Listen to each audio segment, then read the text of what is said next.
Nós queremos saudar a todos aqueles que estão nos ouvindo, tanto presencialmente e naturalmente dentro da condição que estamos fazendo de trazer este estudo assim como que ao vivo e também lançado na internet. Que todos aqueles que estão nos acompanhando sejam abençoados, e expressamos a explicação que estamos agora numa segunda lição esta que faz parte deste trimestre, o quarto trimestre do ano de 2022, apresentando um estudo novo que é do livro de Isaías, ou profeta Isaías, ou analisando as mensagens deste profeta Isaías. Naturalmente, nosso estudo para a Escola Bíblica Dominical é para as classes de jovens e adultos. E, conforme temos anunciado e prosseguimos, estamos na lição de número 2, cujo título é A Salvação do Remanescente. Aqueles que nos acompanham pela internet podem estar também acompanhando com a sua Bíblia ao lado para alguma leitura, ou simplesmente depois postar este vídeo sendo gravado e depois colocado ou permanecido, guardado no YouTube e outros canais de comunicação. Poderemos estar, ou você poderá estar, aquele que nos ouve, que nos acompanha, está voltando ao estudo para ver algum detalhe e acompanhar alguma explicação em repetição. Então, lição 2, a salvação do remanescente. E temos o nosso texto áureo para esta lição, que diz para nós: mas se ainda a 10ª parte dela ficar, tornará a ser pastada, como o carvalho e como a azinheira, que depois de desfolharem, ou de se desfolharem, ainda ficam firmes.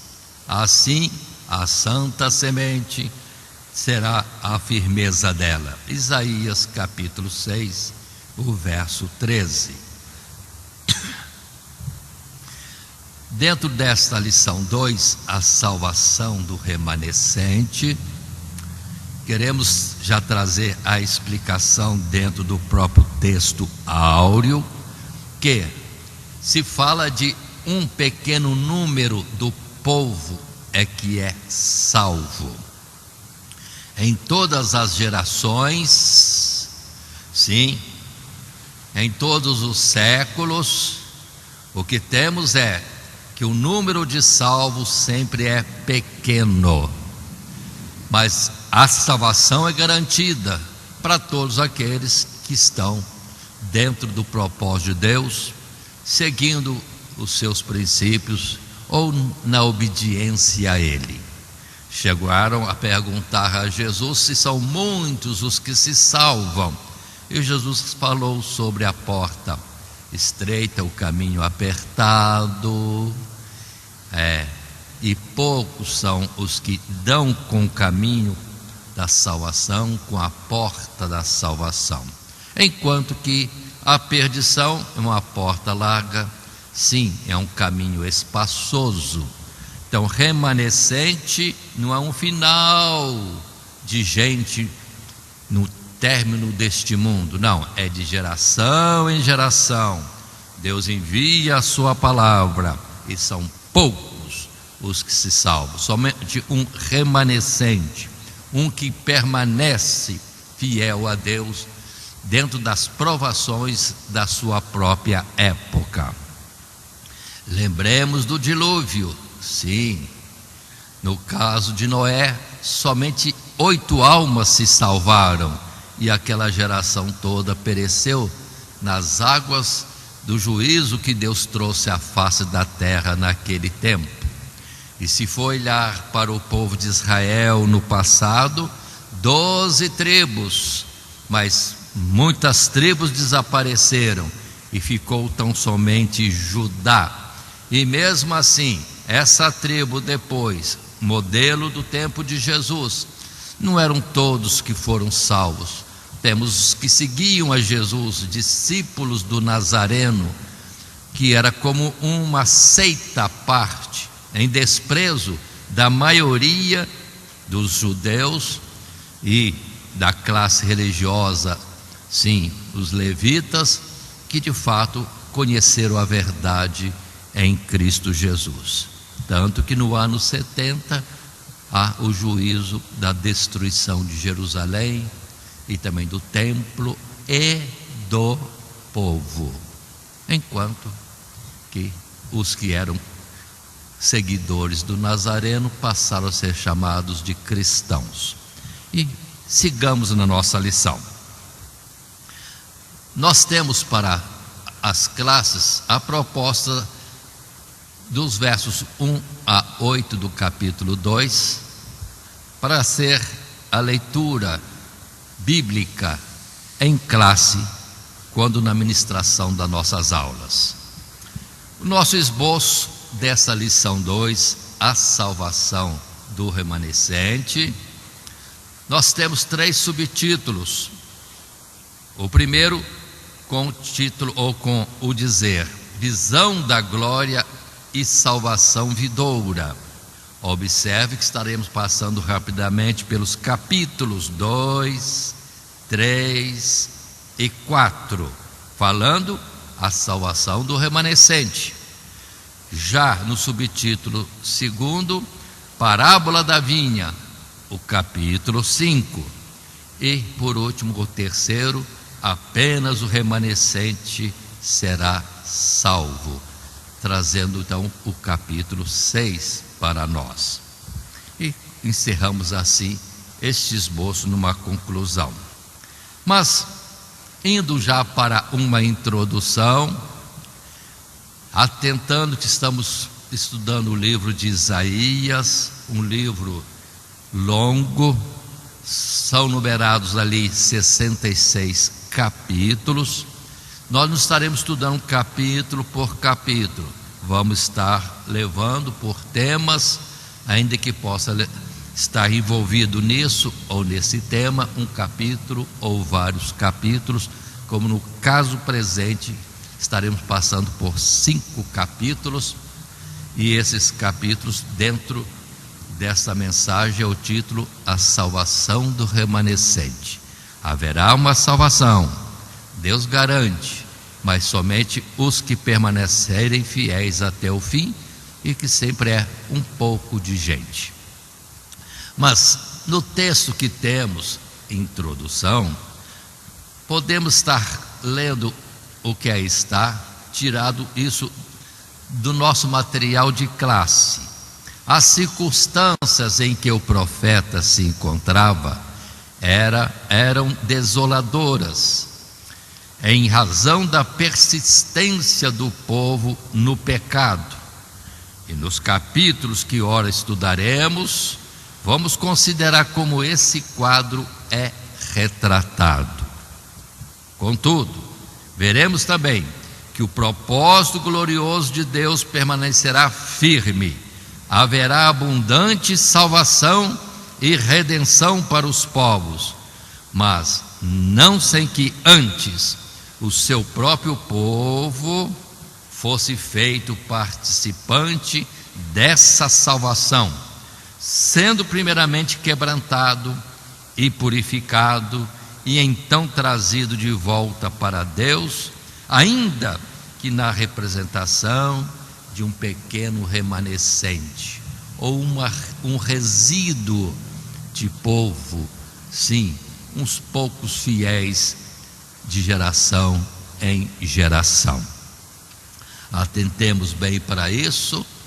Deus está querendo salvar, vai salvar grandemente, e o propósito é salvação de todos os povos, ou no dizer bíblico, povos, nações, tribos e línguas. Sim, vai atingir a todos, não somente a nação de Israel, mas Deus está operando este povo como numa figura de uma nação que é dele, e apesar de ser dele e Deus estar querendo aperfeiçoá-los, conduzi-los como um pai para o caminho da vida, eles insistem em serem rebeldes. Sim, são de dura cerviz e andando errado, mas Deus faz neles uma obra, ainda que muitos não venham ao caminho proposto por Deus, haverá salvação de geração em geração. E assim vamos estar estudando os capítulos 2, 3, 4, 5 e 6, nesse título, a salvação do remanescente. Continuando e passando já ao primeiro subtítulo, observando nosso esboço, visão da glória e salvação vindoura, vamos passar pelos capítulos 2, 3 e 4 inicialmente. Aqui sim, no capítulo 2, verso 1 a 7, fazemos a nossa leitura bíblica, que vai servir para esse subtítulo. O texto podemos conferir ou acompanhar nas Escrituras, diz para nós assim, capítulo 2 de Isaías, verso 1: visão que teve Isaías, filho de Amós, a respeito de Judá e de Jerusalém.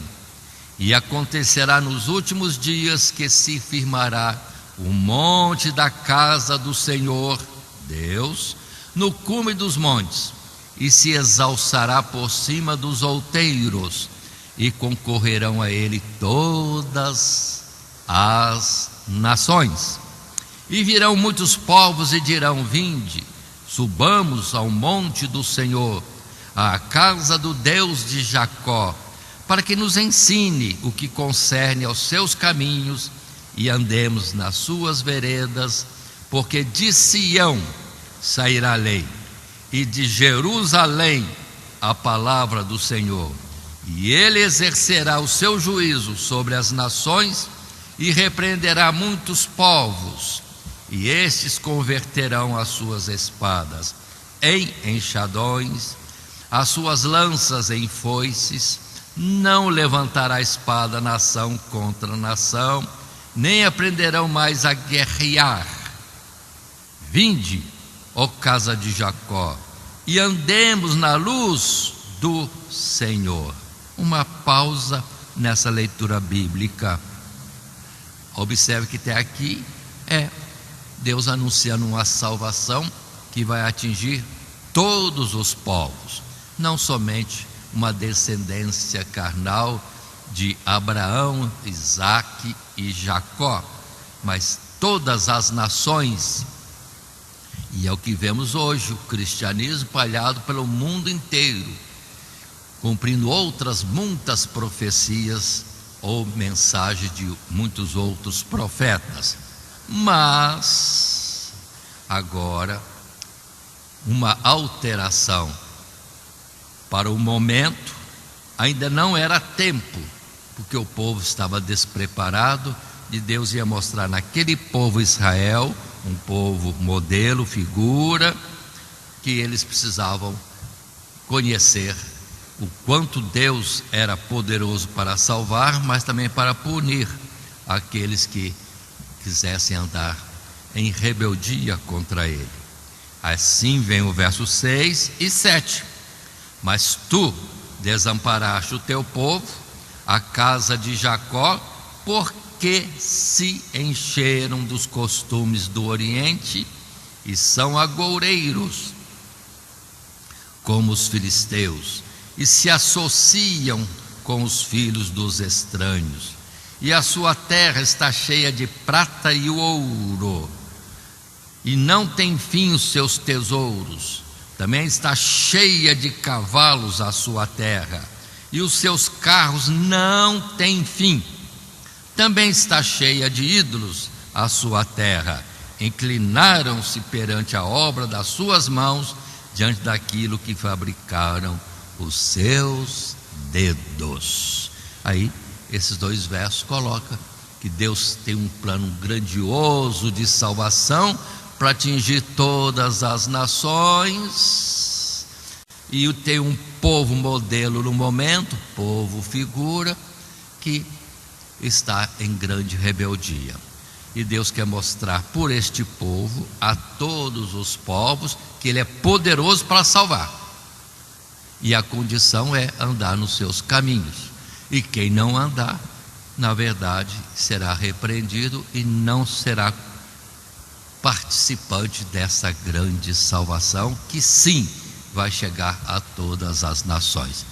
Então, em próprio Israel, aquele povo do passado, Deus opera todas as formas, grandiosamente em benefício, e depois, quando erram, fortemente em castigo, mostrando a aprovação e a reprovação, modelo para todos os povos e todos aqueles que invocarem o seu nome, ou lhe forem obedientes, ou muitas outras formas de falar, de andar nos caminhos, no propósito de um Deus que quer o nosso bem. Sim, haverá salvação, e depois colocado de forma mais clara, vida eterna com Ele nos lugares celestiais. Havendo necessidade desse povo ser aperfeiçoado, esse povo ser justificado, ser resgatado, ser expiado, mas Deus faria tudo isso para que o povo alcançasse uma perfeição, ou como numas cartas dos discípulos apóstolos de Jesus está escrito: serem irrepreensíveis diante de Deus. Agora, trazendo para o tempo atual, cristianismo em todo o mundo, mas continua a mensagem de que vai ser salvo não todos os que se chamam cristãos ou que se entendem cristãos, mas aqueles que estiverem nas Escrituras, porque a palavra é: se vós estiverdes em mim e as minhas palavras estiverem em vós, aí é salvação. Agora, tendo o título de cristãos andando errado, o modelo está aqui, nesse povo de Israel, que vai ser corrigido duramente, e somente os que sobrarem, mantendo fidelidade, aqui chamados de remanescentes, é que serão salvos. E segue este assunto de geração em geração. Assim, nesse primeiro subtítulo, visão da glória e salvação vindoura, que já temos lido e colocado observações, no primeiro parágrafo podemos estar considerando esta segunda visão, sendo que o capítulo 1 foi a primeira. Esta segunda visão, registrada por Isaías, começa com uma revelação do estado futuro de Jerusalém e Judá, isto é, do povo de Deus, quando a glória do reino dos céus seria tão manifesta e abundante que atrairia todas as nações até a casa do Senhor Deus, até Sião, até Jerusalém, e no passado no santuário que ali existia.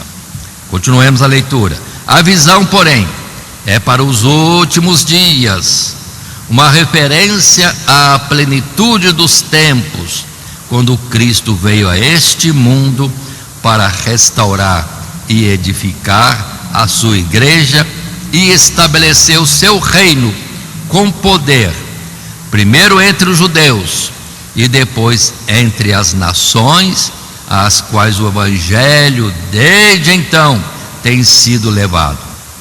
Assim, o Senhor estaria julgando e repreendendo a muitos povos e reconciliando os povos com Deus e uns com os outros, ensinando-os a paz. Então, aí está. Se aquela mensagem de Isaías é próximo de 700 anos antes de Cristo, é correta esta palavra que nos últimos tempos, e nós temos o esclarecimento que quando Jesus Cristo nasceu, ou seja, o Filho de Deus se fez carne e habitou em nós, para que pudesse aqui nos ensinar, falando face a face, e se dar em preço de redenção da nossa alma. Sim, ali com Jesus chegando no seu ministério, é considerado a plenitude dos tempos. É quando então, depois sai o Evangelho para todo mundo, conforme a ordem de Jesus: ide e pregai o Evangelho a todas as criaturas, até os confins da terra, começando, aí sempre esse cuidado de Deus, por Jerusalém ou pelos judeus, depois Judeia, Samaria, confins da terra. E considerem bem esse ponto nos textos bíblicos aqui apontados, como Lucas 24, versos 46 e 47, Jesus dando a ordem, falando aos seus discípulos, e a leitura diz: e disse-lhes: assim está escrito, e assim convinha que o Cristo padecesse e ao terceiro dia ressuscitasse dos mortos, e em seu nome se pregasse o arrependimento e a remissão dos pecados em todas as nações, começando por Jerusalém. E a palavra que Paulo escreve na segunda carta aos Coríntios, no capítulo 5, 17 a 19 são os versos. Considere esta palavra: assim que, se alguém está em Cristo, nova criatura é, as coisas velhas já passaram, eis que tudo se fez novo. E tudo isso provém de Deus, que nos reconciliou consigo mesmo por Jesus Cristo e nos deu o ministério da reconciliação. Isto é, Deus estava em Cristo Jesus, reconciliando consigo o mundo, não lhes imputando os seus pecados, e pôs em nós a palavra da reconciliação. Aí está essa expressão tão linda, mas observemos que em todas as épocas, na época de Jesus, depois na época de Paulo, muitos no mundo já estavam recebendo o Evangelho, já eram salvos. No tempo de Jesus nós vemos os gregos procurando por Jesus, sim, outros mais de outros povos perguntando sobre Jesus e vindo a Ele para ouvir a mensagem de salvação. E depois saindo com Paulo e os outros apóstolos e os outros cristãos fiéis, levando a mensagem para todo mundo, ao ponto de dizer que por todos os lugares daquela época já se falava de um rei chamado Jesus e de um povo que o servia. Entretanto, sempre pelas cartas percebemos, nem todos os que aceitaram permaneciam fiéis. Havia interesses particulares, transformando a obra de Deus num propósito particular. Esses rejeitados, mas os que permaneciam fiéis ao propósito inicial da pregação do Evangelho eram salvos. E isso continua de geração em geração. Não vamos nos surpreender então no entendimento claro de que na multidão de cristãos que existe hoje no mundo, por todas as nações, umas com maior quantidade, outras em menor quantidade, entretanto, Deus conhece os que são seus, ou seja, há um grupo de fato fiel e que geralmente é um resíduo, é um pouco, é um remanescente, conforme a expressão aqui usada. Continuando indo à frente, tendo nós pego o primeiro parágrafo, ou pegando agora o parágrafo segundo e dividindo duas partes, nesse subtítulo da glória e salvação vindoura, a primeira parte desse texto que aí temos. Vejamos: porém a visão é para tempos distantes, reforçando, embora o seu propósito fosse dar aos fiéis uma esperança quanto aos tempos vindouros, a situação em que se encontravam naquele momento, naquele tempo, era de desamparo da parte de Deus, porquanto o povo estava entregue à idolatria. De fato, um dia do Senhor estava por vir, um dia em que o Senhor seria exaltado e a sua glória se manifestaria mas no aspecto do juízo e da repreensão e finalmente do quebrantamento do povo. Antes de nós lermos os versos aqui apontados, 10 a 12 e o verso 20, observem para nossa instrução que ali havia um povo de Israel, muitas tribos, 12 tribos, 12 tribos. Antes delas se dizia que eram em tão grande quantidade que era como as estrelas do céu, mas se desviaram na idolatria. É o primeiro e segundo mandamento: amarás o Senhor teu Deus com toda a tua força, com todo o teu entendimento, com todo o teu coração. Ou agora o segundo mandamento: não farás para ti imagem de escultura, nem figura alguma do que está no céu, na terra ou nas águas debaixo da terra. Não te inclinarás a elas, não as servirás. É o segundo mandamento. E quantos desconhecem esse mandamento? Assim, no passado, 12 tribos envolvidos com a idolatria achavam que não tinha importância, foram destruídos. De 12 tribos, já disse, ficou só a de Judá. E onde estão os outros? E agora, no presente momento, continua cristianismo por todo o mundo, mas e a idolatria? A desobediência ao primeiro e segundo mandamento está aí.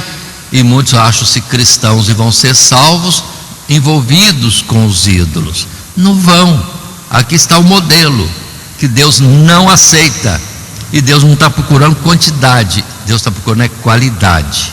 Ou seja, os que obedecem, que o servem, e não que o trocam por um ídolo, ou que o fazem menor do que um ídolo ou qualquer outro ser do céu, da terra ou das águas, como se tivesse poder para salvar. E o Senhor Deus, que já deu Jesus Cristo na morte para nossa salvação, atentar para isso, que estão procurando outro Salvador, como que dispensando o sacrifício da cruz.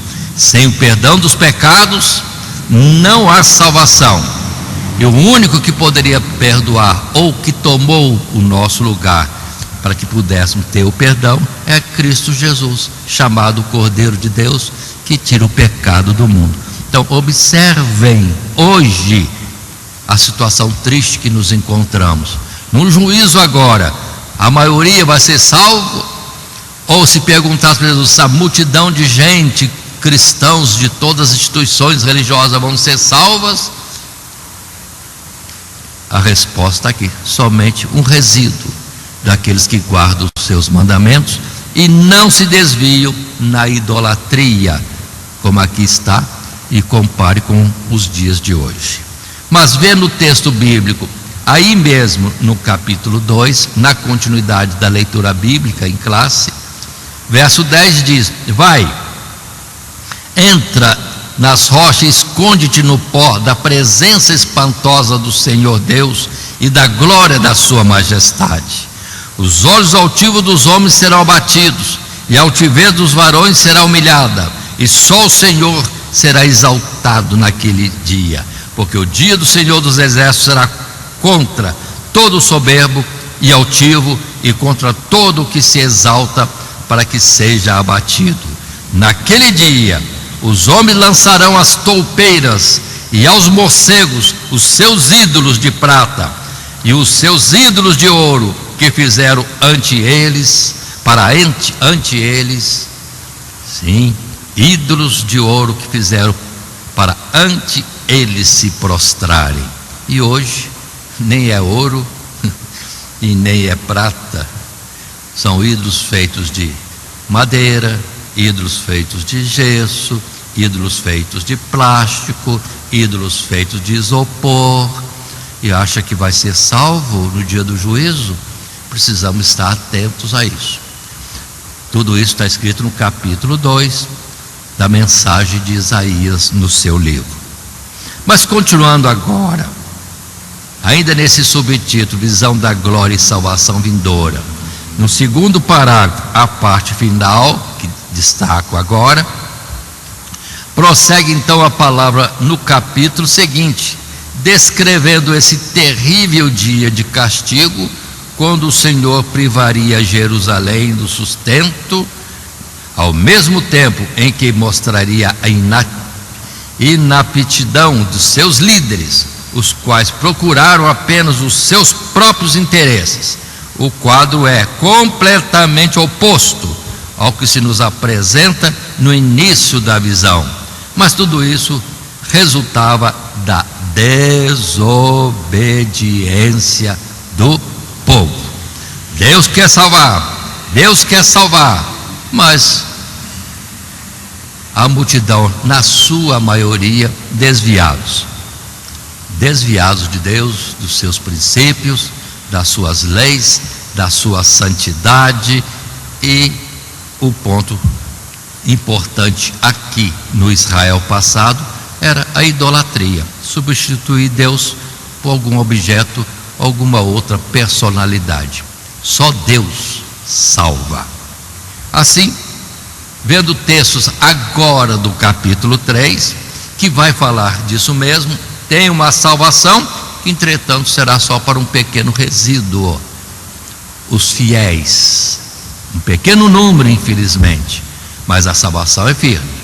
Mas o juízo de Deus é justo, porque está avisando, está falando, castigando, para o povo se remendar, corrigir, voltar ao caminho certo. Mas lendo o texto do capítulo 3, que está em tela para nós acompanharmos, verso 1 até o verso 5 diz: porque eis que o Senhor Deus dos exércitos tirará de Jerusalém e de Judá o bordão e o cajado, todo o sustento de pão e toda a sede de água, o valente e o soldado e o juiz e o profeta e o adivinho e o ancião, o capitão de 50 e o respeitável e o conselheiro e o sábio entre os artífices e o eloquente, e jovens por príncipes e crianças governarão sobre eles, e o povo será oprimido, um será contra o outro, e cada um contra o seu próximo. O menino se atreverá contra o ancião, e o vil contra o nobre. Ou seja, Deus repreendendo a liderança do povo que os conduz mal, mas entretanto não vai dar uma substituição boa nesse caso, como censura, repreensão. Não, vai dar para governo do povo pessoas sem qualificação para isso. Aí cumpre-se que Jesus depois vai dizer: cego para estar guiando cegos, ou inexperientes aconselhando inexperientes. Ainda o verso 8: porque Jerusalém tropeçou e Judá caiu, porquanto a sua língua e as suas obras são contra o Senhor Deus, para irritarem os olhos da sua glória. Aí do verso 11: ai do ímpio, mal lhe irá, porque a recompensa das suas mãos se lhe dará.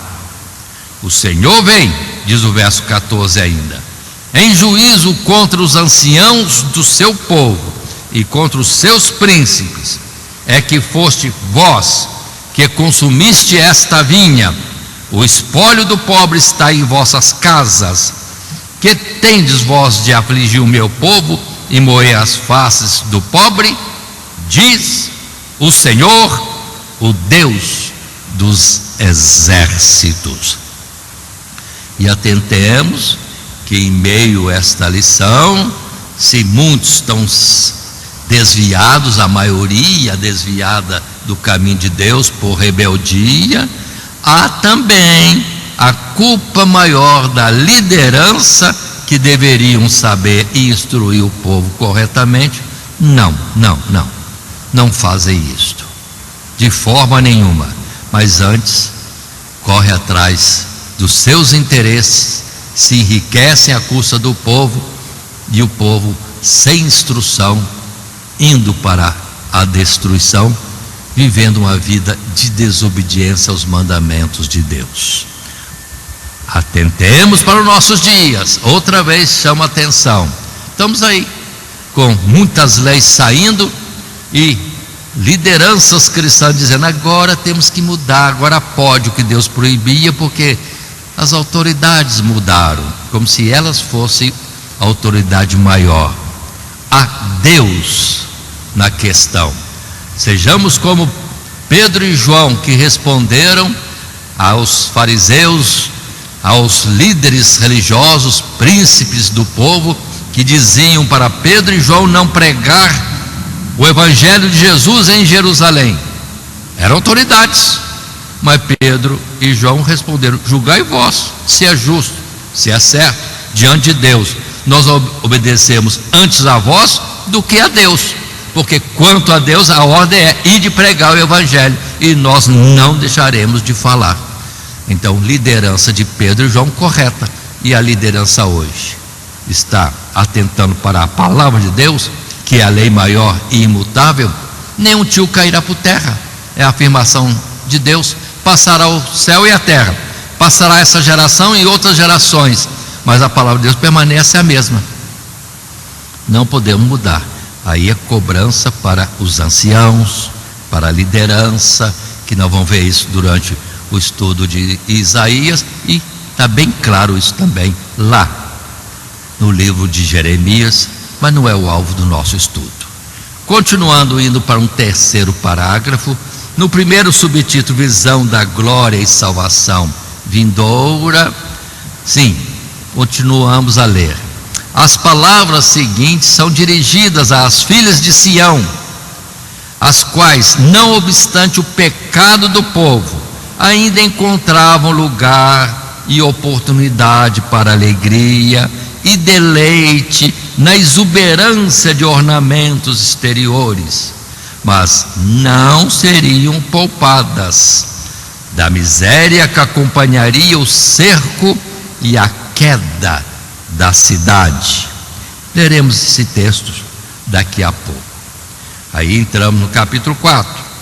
Capítulo 4 começa fazendo nova referência a mulheres, mas num aspecto figurativo e escatológico, que caracteriza os tempos do fim, inaugurados com a vinda de Jesus a este mundo, quando muitos povos, 7 mulheres, em meio à desolação e à iminência do juízo de Deus, desejariam e reivindicariam para si o abrigo seguro e a provisão espiritual e a honra que há no Senhor Jesus, mas de fato não se comprometeriam sincera e fielmente com Ele.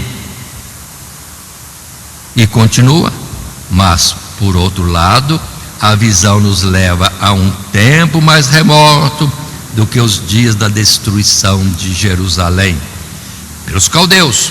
Aqui o Senhor volta a apresentar Sião como lugar onde, após ter sido purificada e limpa dos seus pecados, seria manifestada a salvação de Deus, em uma nova referência ao estabelecimento da Igreja de Cristo como a verdadeira Jerusalém, onde há livramento para aqueles que nela permanecem, juntos ao renovo do Senhor, a Cristo Jesus. Observe esse texto. Começa falando justamente, ainda no capítulo 3, das mulheres vivendo folgadamente, esplendidamente, e numa situação de condenação aos olhos de Deus, porque estavam envolvidos com a vaidade e a idolatria. Envolvidos com a idolatria.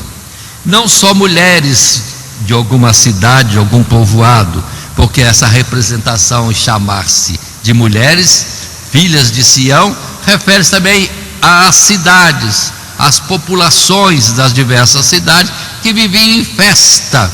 Quando Deus olhava, não é ocasião de festa, porque vocês estão andando errados, e vem à frente o juízo.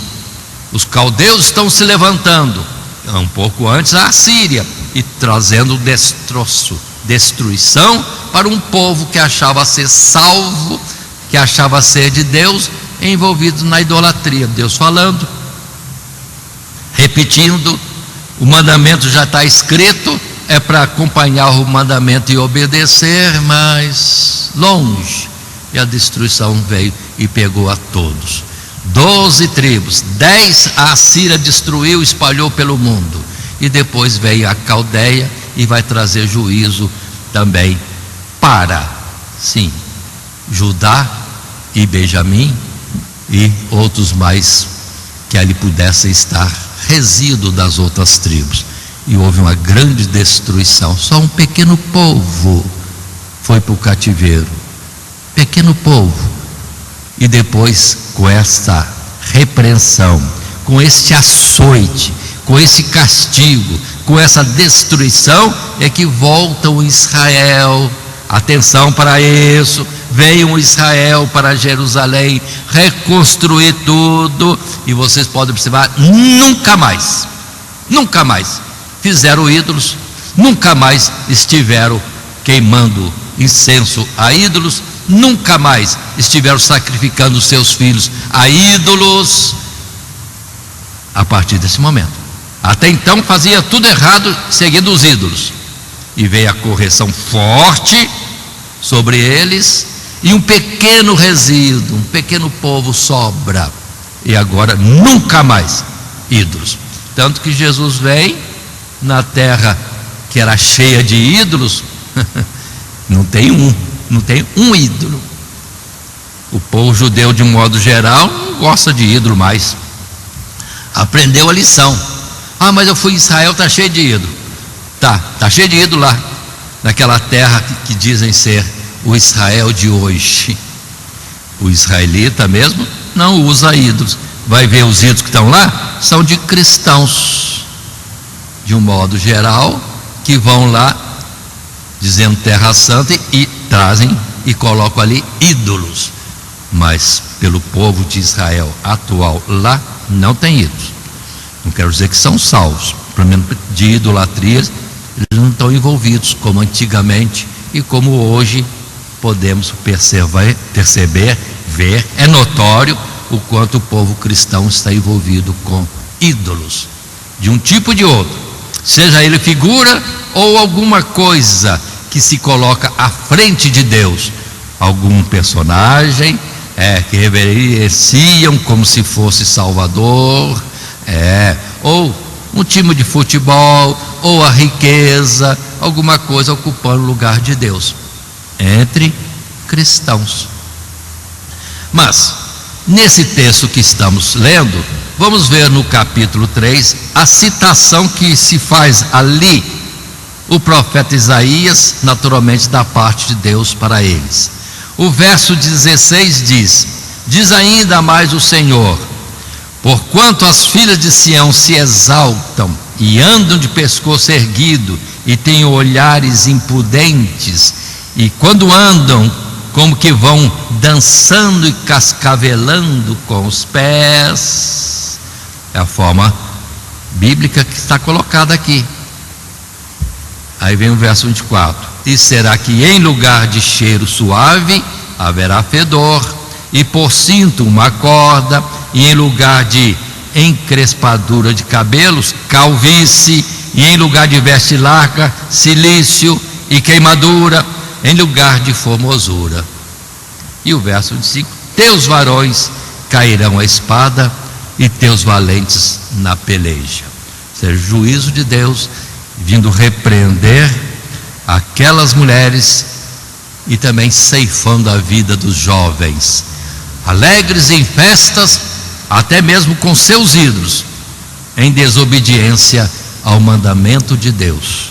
O segundo, que existe instituição religiosa que tirou o segundo mandamento, substituiu por outro. Mas observem, o segundo mandamento é: não farás para ti imagem de escultura, nem figura alguma do que há no céu, ou na terra, ou nas águas debaixo da terra. Não as servirás, não te inclinarás diante delas. E seguem outras palavras mais. Então, o modelo em Israel do passado, é para nós vermos hoje, o dia que estamos vivendo, estudando no 4º trimestre do ano de 2022. E passando agora ao capítulo 4, verso 1: e 7 mulheres também naquele dia lançarão mão de um homem, dizendo: nós comeremos nosso pão e nos vestiremos das nossas vestes, tão somente queremos que sejamos chamadas pelo teu nome, tira o nosso opróbrio. Essa palavra ou seja, a salvação em Cristo Jesus, a honra, a glória, o nome excelso que é sobre todo nome de Cristo Jesus, traria respeito a muitas pessoas, a muitas nações, a muitos grupos de gente por todo o mundo, e muitos, como mulheres representando coletividade, sim, querem ser cristãs, querem ser cristãos, mas só tendo título, achando que com isso vão ser salvos. Não vão ser salvos. Por quê? Não se submetem à vontade de Deus. Por quê? Querem ter o nome de Jesus, mas não. Agora, o que eu vou comer é o que eu quero, o que eu vou vestir é o que eu quero. Não se submetem à vontade do senhorio de Cristo Jesus.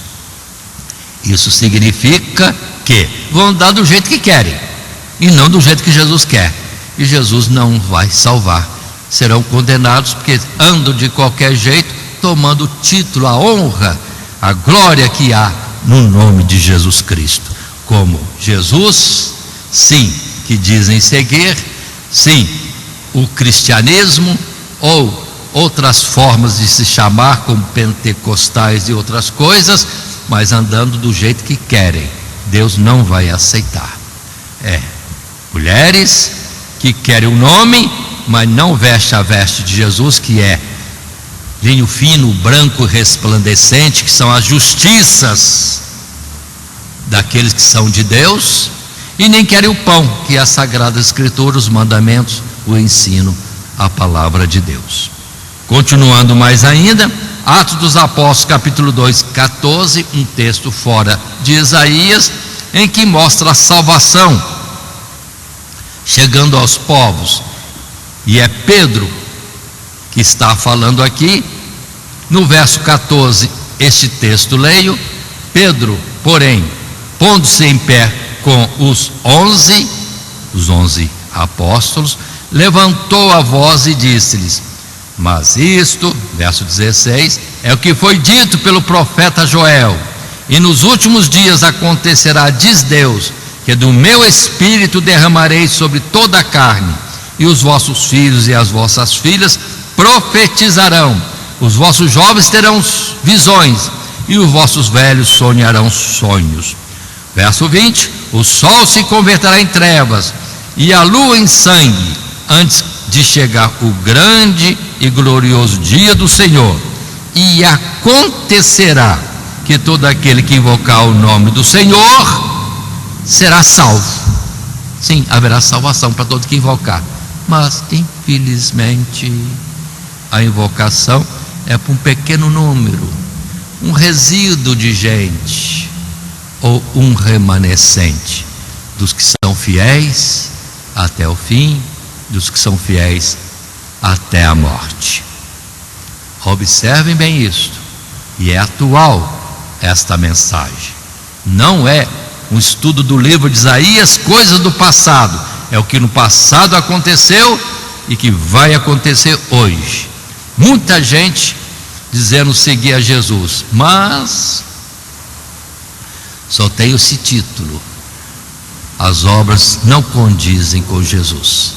Por isso que Jesus, no dia do juízo, e ele falou, está ali nos evangelhos, em particular em Mateus capítulo 25, na hora do juízo: vinde benditos de meu Pai a uns, e ide malditos para outros. Ainda que haja contenda ou reclamação, mas nós falamos o teu nome, em teu nome expulsamos demônio, em teu nome curamos enfermos.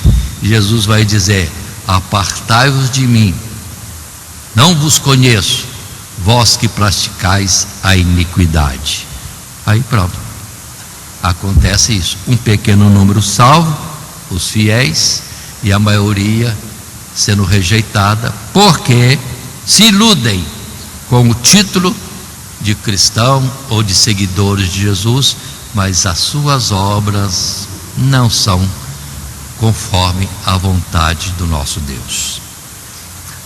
E Jesus chegou a dizer: o que adianta dizer Senhor, Senhor, se não me obedecem, se não andam nos meus caminhos?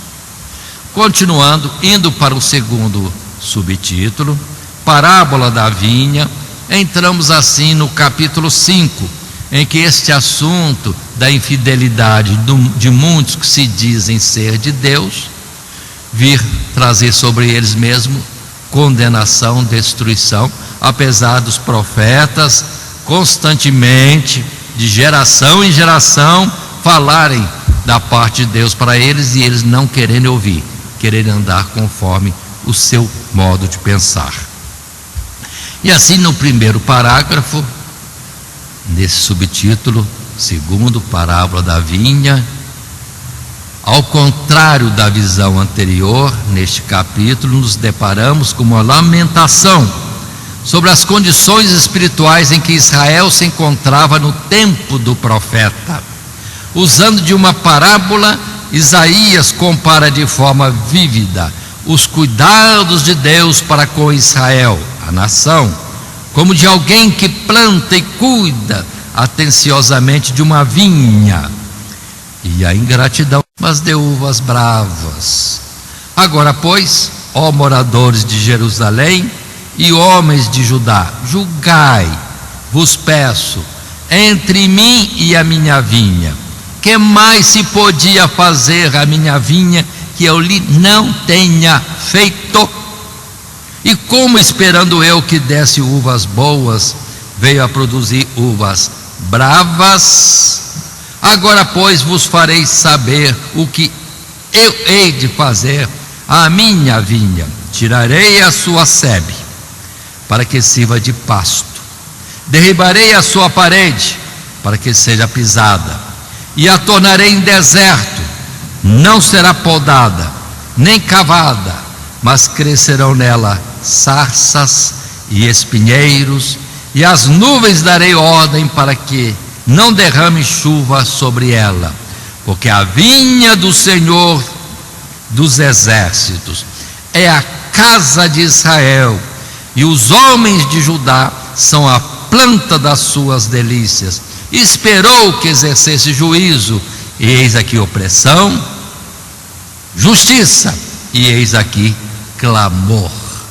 Ou seja, naquele tempo, um povo cuidado por Deus, e na verdade cheio de injustiça, de opressão e violência e desvios espirituais e toda sorte de transgressões, num povo que deveria ser exemplo de moral, andando nos estatutos de um Deus perfeito e santo.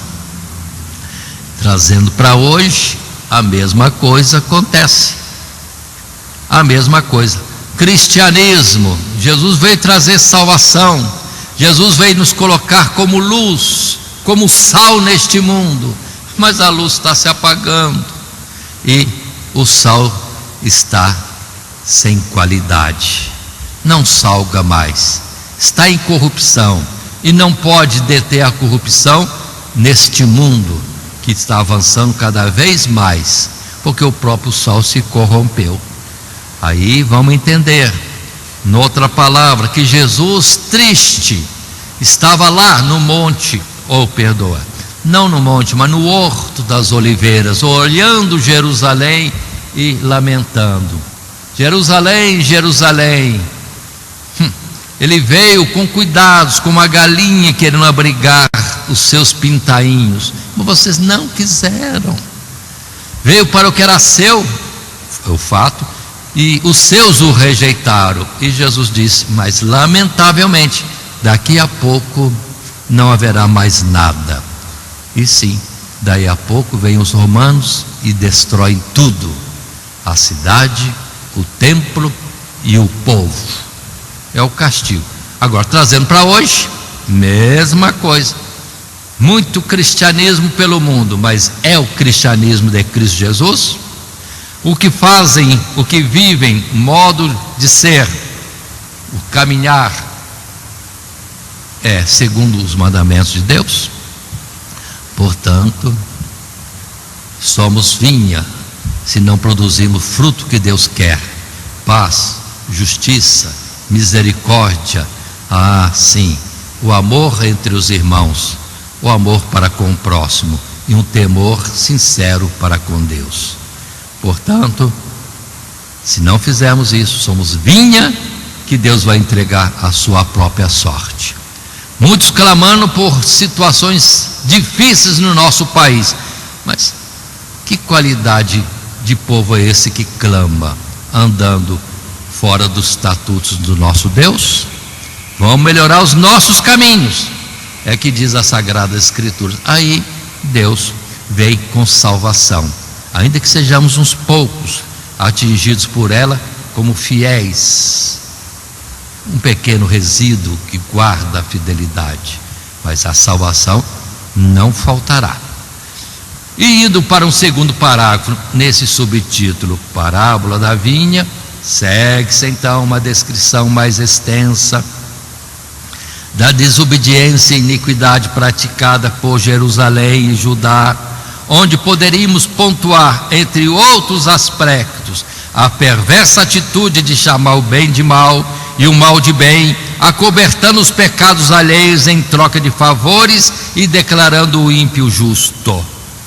Mas o Senhor Deus volta a afirmar que o castigo está determinado e que não haverá arrependimento nem adiamento quanto ao mal determinado, mas certamente serão assolados e levados em cativeiro, e que também de modo algum eles escapariam.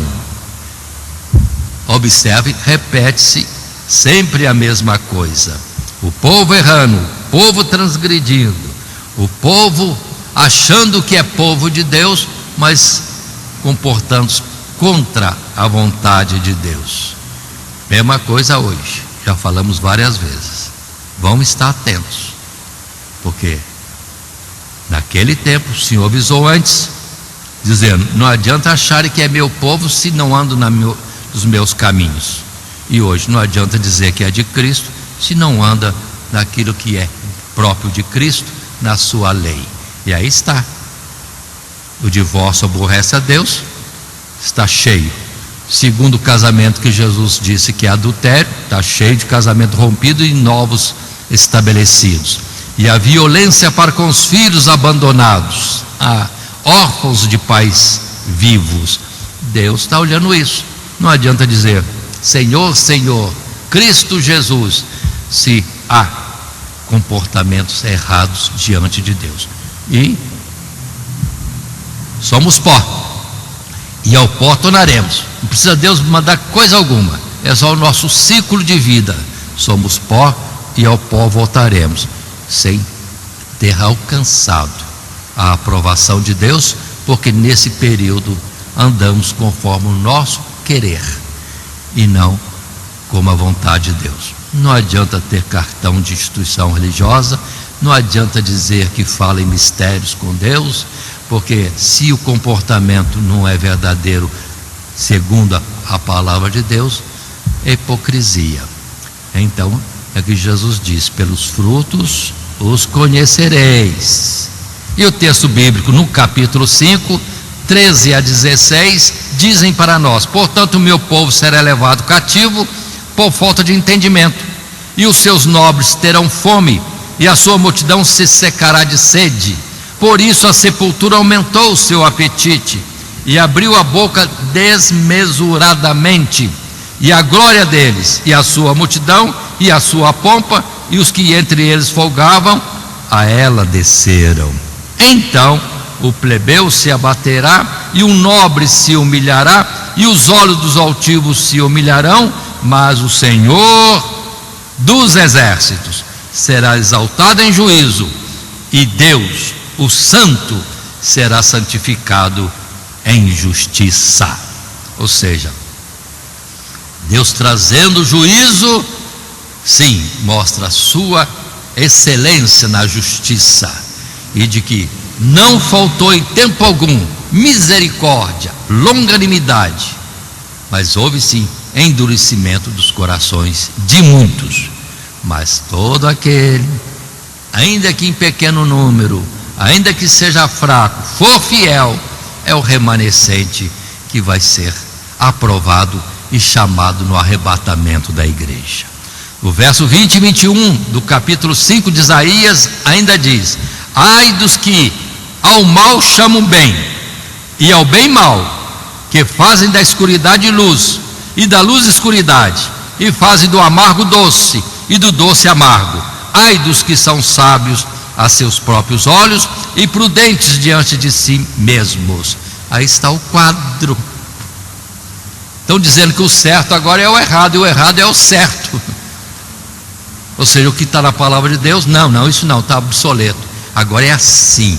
Aí vem divórcio, segundo casamento, que é adultério, aí vem gêneros, aí vem outras coisas a mais, como a aprovação do homossexualismo, o que é tudo contra a própria natureza, porque ainda continua o macho tendo a semente, e com a parte da mulher geram filhos. Isso é a natureza, nada mais. Mas prefere falar ao contrário, de outras situações, porque Salomão já dizia: Deus criou todas as coisas perfeitas, e dentro de uma regra, de uma normalidade, que a gente chama o que é próprio da natureza, e eles procuram muitas invenções. Deus fez tudo perfeito, mas os homens se desviaram nas suas invenções. Continuando, indo para um terceiro subtítulo, apenas um remanescente será salvo. Aí entramos no capítulo 6, e que inicia contando aquela história tão conhecida no meio evangélico ou cristão. E leio esse texto: no ano que morreu o rei Uzias, eu vi, diz Isaías, ao Senhor Deus assentado sobre um alto e sublime trono, e o seu séquito, a sua comitiva, enchia o templo. Os serafins, tal qual os querubins, ou é um título, um nome diferente, mas são os mesmos seres, estavam acima dele. Repito o verso 2: os serafins estavam acima dele. Cada um tinha 6 asas, com 2 cobriam o rosto, e com 2 cobriam os pés, e com 2 voavam, e clamavam uns para os outros, dizendo: Santo, Santo, Santo é o Senhor dos exércitos, toda a terra está cheia da sua glória. E os umbrais das portas se moveram com a voz do que clamava, e a casa se encheu de fumaça. Então disse eu: ai de mim, que vou perecendo, porque eu sou um homem de lábios impuros, e habito no meio de um povo de impuros lábios. E os meus olhos viram o Senhor dos exércitos. Mas um dos serafins voou para mim, trazendo na mão uma brasa viva, que tirara do altar com uma tenaz, e com ela tocou a minha boca e disse: eis que isso tocou os teus lábios, e a tua iniquidade foi tirada, e purificado o teu pecado. Depois disso ouvi a voz do Senhor que dizia: a quem enviarei? E quem há de ir por nós? Então disse eu: eis-me aqui, Senhor, envia-me a mim. Texto lindo esse, mas tem lições. Primeiro, Isaías já era profeta e tinha o seu grau, vamos dizer assim, de santidade, como um judeu sincero, fiel. Isaías, mas quando ele vê Deus, aí pronto, ele se espanta, que a santidade, a justiça, a pureza de Deus é tão grande, que ele se sente um miserável diante de Deus. Mas felizmente vem-lhe socorro Sim, é trazido a ele algo do altar de Deus, que o toca e o purifica, e aí ele tem a sua pureza aumentada, aperfeiçoada, e aí ele pode ouvir Deus falar e pode se apresentar a Deus como qualificado, uma vez que foi purificado, ou redimido, ou justificado. Isso é importante para nós hoje. É que naquele tempo não havia, o povo achava ser de Deus e estava todo cheio de iniquidade, idolatria, repetindo sempre isso, achava-se salvo, e Deus dizia: não, não, não. Em vez de reconhecerem e procurarem a sua justificação, a sua purificação, andavam com festas, andavam como se tudo estivesse bem, contrário à instrução e às mensagens que muitos profetas traziam de geração em geração. Mas indo para o nosso texto, e no subtítulo 3, apenas um remanescente será salvo, aí sim, lendo o parágrafo que aí temos, na visão deste capítulo, o Senhor Deus se apresenta em sua glória e santidade, enchendo o profeta Isaías de temor e consciência quanto à tremenda ofensa representada pelo pecado do seu povo, para em seguida demonstrar sua graça redentora e purificadora, capacitando então o servo a cumprir a missão divina. Consideremos, em primeiro lugar, a grandeza da visão que o profeta teve do próprio Deus, assentado sobre um alto e sublime trono, e o seu séquito enchendo o templo, além dos serafins ou querubins, que mesmo estando constantemente assistindo na presença do Senhor, tanto em seu modo de portar-se como nas palavras que proclamavam incansavelmente, exaltava a santidade incomparável e inalcançável do Deus Altíssimo.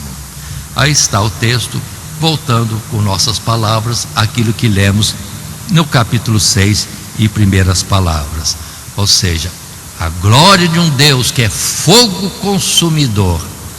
Sim, glória essa que podemos estar vendo em Daniel, para conferir, no capítulo 7, como também em Apocalipse, capítulo 4, capítulo 5, mostrando a glória, a excelência, a santidade, o poder de Deus, que é um fogo consumidor. Mas, uma vez purificado, o frágil homem pode estar na presença de Deus. Por isso que o Salmo diz assim: quem habitará em meio às labaredas eternas? Quem subirá ao monte santo de Deus? Aí diz: aquele que anda com retidão, na sinceridade do seu ser, dentro dos mandamentos de Deus, colocando eu as minhas palavras. E é o caso de Isaías, que ainda que fosse santo, mas tete a tete com Deus, ele entendeu: preciso melhorar, mas foi socorrido com ação expiadora e justificadora da parte daqueles que assistem diante de Deus. No segundo parágrafo temos ainda, nesse subtítulo 3, apenas um remanescente, um resíduo será salvo, um pequeno povo, povozinho de Jacó. Isaías exclama, aterrorizado, porque mesmo sendo um homem sincero e piedoso, agora presenciava com seus próprios olhos a santidade de Deus, e como muitos outros antes dele, sabia que a sua estrutura física, fraca, ilimitada, não poderia sobreviver a uma visão tão gloriosa. Contudo, como nos outros casos, o Senhor não havia se revelado a ele para destruí-lo, e purificando-o pela sua graça e justiça, representadas aqui pela brasa tirada do altar, ele capacita o profeta tanto a permanecer na sua presença, como a responder ao chamado divino: a quem enviarei? E a quem há de ir por nós? Palavras lindas estas. E temos o texto para lembrarmos dessa santidade de Deus, desse poder de Deus que consome o que lhe aborrece, o que lhe é contrário, o que é injusto, o que é iníquo. A palavra diz, Êxodo 33, verso 20, e disse mais: não poderás ver a minha face, porquanto homem nenhum verá a minha face e viverá. Ou seja, chegar-se a Deus na natureza humana, não consegue. Por isso que temos que ter um revestimento, uma proteção, uma purificação. Ali a brasa. E agora, no tempo da graça, fala-se de estar revestido de Cristo. Sim, de ter em si o Espírito de Deus, que então, sim, permite que chegarmos a Deus e Deus chegar a nós sem nós sermos destruídos, consumidos, porque esse mesmo Espírito em nós estaria operando a nossa purificação, a nossa santificação, a nossa justificação, porque Cristo Jesus, sim, é o Cordeiro de Deus que já deu sua vida, tomou o nosso lugar como réu, como aquele que levava a sentença que nos era contrária, para escaparmos. Sim, Jesus no altar de Deus, e ali a brasa saindo do lugar da expiação. Continuando, indo para um terceiro parágrafo, nesse terceiro subtítulo, apenas o remanescente será salvo. O profeta então é comissionado a levar a mensagem de juízo e destruição contra o seu próprio povo de Jerusalém e Judá. Há um povo que, como o próprio Deus adianta, não daria ouvidos à sua palavra, não se converteria, mas antes permaneceria no erro até que o castigo se derramasse completamente. E se assolem as cidades e fiquem sem habitantes, e nas casas não fique morador, e a terra seja assolada de todo, e o Senhor Deus afaste dela os homens, e no meio da terra seja grande o desamparo. Capítulo 6, verso 1 e 12. Mas por maior que fosse a destruição causada, ainda haveria salvação. Muitos poderiam de fato perecer a ponto de restar um número ínfimo de sobreviventes, mas esses seriam salvos quando finalmente se convertessem. Aí se reafirma: apenas um remanescente será salvo. Trazendo para agora, apenas um pequeno número, os que são fiéis de fato é que serão salvos. Não vamos nos iludir dizendo-se cristãos e algo mais que possa parecer mais nobre, porque se não andarmos nos caminhos de Deus, seremos rejeitados como esse povo foi. Observem, a visão do capítulo 6 é linda. A expressão de Deus: a quem enviarei, quem há de ir por nós? Deus chamando para alguém ser o seu emissário, o seu mediador naquele tempo. Sim, aí Isaías responde: eis-me aqui, envia-me a mim. Só que a mensagem que ele recebe para levar não era mensagem boa, era: serão destruídos e só um pequeno povo vai ser salvo, um remanescente, um resíduozinho de gente. A mesma coisa acontece hoje. Não vamos nos iludir, vamos melhorar os nossos caminhos. E agora esclareço um ponto ainda adequadamente. Por que pouca gente é salva? Porque a maioria gosta da porta, vamos dizer assim, espaçosa, o caminho espaçoso, porta larga, caminho espaçoso. Quer andar livremente, não tem renúncia, não tem por norma andar nos preceitos de Deus. Acha que o jeito que ele quer viver é suficiente, ainda mais quando temos lideranças que não são firmes a mostrar o caminho correto para o povo. Aí muitos perecem. Cegos guiando cegos, repetimos outra vez. Mas entretanto, lá nós temos em Apocalipse capítulo 7 que o número de salvos no céu é uma multidão que ninguém pode contar. É muita gente que vai ser salva, salvando-se gente desde Adão até a última geração, pouquinho em pouquinho de cada geração, indo para o céu aprovados. Aumenta-se tanto o número de salvos do céu, que vemos em Apocalipse também, capítulo 5, capítulo 7, é uma multidão que ninguém pode contar, cumprindo a promessa de Deus de salvar, de que seria gente como as estrelas do céu, se é que alguém pode contá-las. Assim é o número dos salvos. E quanto aos ímpios, aos que são condenados, pronto, simplesmente deixam de existir. Grandes números vão ao pó. Outra geração, grande número, vai ao pó. Outras gerações, grande número, vão ao pó. Não existem mais. Mas de pouco em pouco o céu vai se enchendo daqueles que vão viver com Deus eternamente. Consideremos esses pontos e apliquemos a nossa vida de agora. Não é coisa fácil. Sim, renúncia é requerida. É o que Jesus disse. Para nós, temos a Ele como modelo. Renunciou a tudo, até o próprio céu, em amor ao próximo, nós homens.